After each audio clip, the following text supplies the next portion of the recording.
My name is Caitlin, and this is the homestead in town.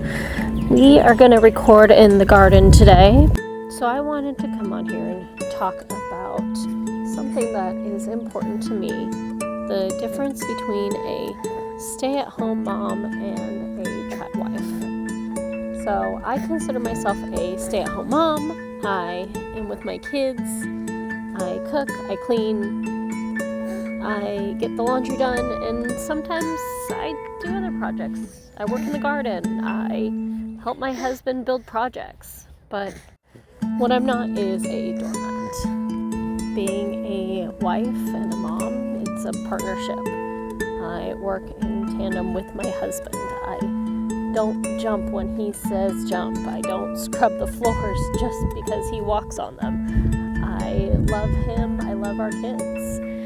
And that's how I like it. Now, is the work a little lopsided? Sometimes it feels that way. But, I mean, what can't be lopsided? It's not going to be 100 all the time. Sometimes it's got to be 40-60. Sometimes it's got to be 70-30. Some days I do a lot of the projects, and there are just some things that I can't do. And that's okay. I grew up in a home where the mom didn't stay at home. My mom and my dad both worked corporate jobs. They did their best when it came to my brother and I, but they weren't home very often. They worked. They did daycare. They sent us to the local babysitters and pick us up probably after all the other kids were gone, and there's nothing wrong with that. That worked for my parents. It might have impacted who I was as an adult, but it didn't really do anything bad. I wouldn't say I had a horrible childhood by any means. In fact, I often think that I had a very cherry pie life, which is great. But at the same time, I don't want that for my kids.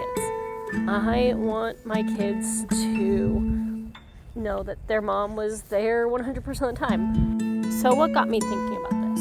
Well, we are going through a family emergency where some people very, very close to us are going through a unforeseen marital problem. And in my opinion, has a little bit to do with the fact that, the wife doesn't stay home, that she does pawn off her kids. Her mother-in-law does a lot of the work.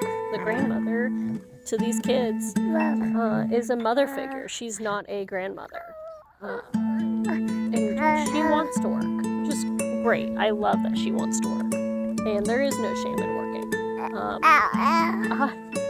I want to be the parent that works and have my husband stay at home if he can.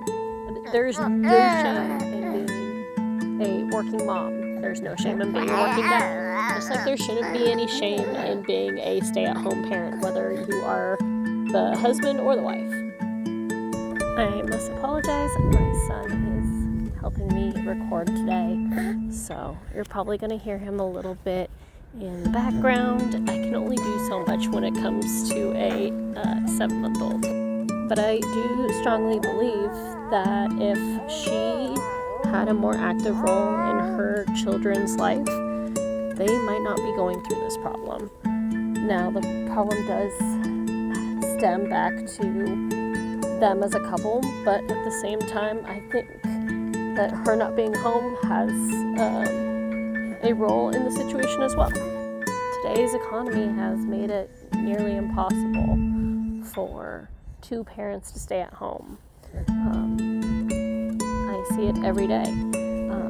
Without both people working and putting the kids in daycare, sometimes they get lucky and a grandparent will watch the kids. But what about single mothers? What about single fathers? What about people whose parents have passed away or don't have any extended family in the area, like our military? What are they to do? They've got to spend the money to have daycare, to have their kids looked after. And that gets expensive. In fact, most parents that work the second job are just working to pay for daycare, which is ridiculous.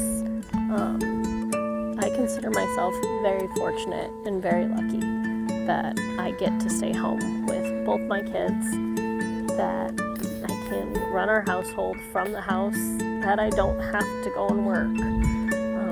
Do I look for side gigs? Absolutely I do. But I look for ones that can fit my schedule, not the other way around. Companies want you to work on their schedule, and I'm not in that season of my life. So I guess what can we even do about it? Because no one of us is going to change the economy. No one of us is going to be able to change the price of our electric bill. What can we do? I'd start with making sacrifices. Cut up a credit card. Stop using this debt system that the world has trained us to rely so heavily on. If we weren't in debt, I bet you that we wouldn't even have to worry half the time about our finances. But because the economy has made debt so vital, it's a lifeline to us now. Let's say you don't have any credit cards, you don't have any debt. Great, awesome. What else can you do? Start by being more for your kids, more for your spouse. When you clock out for the day, take 30 minutes and just sit with them. Ask them about their day, or don't ask them about their day.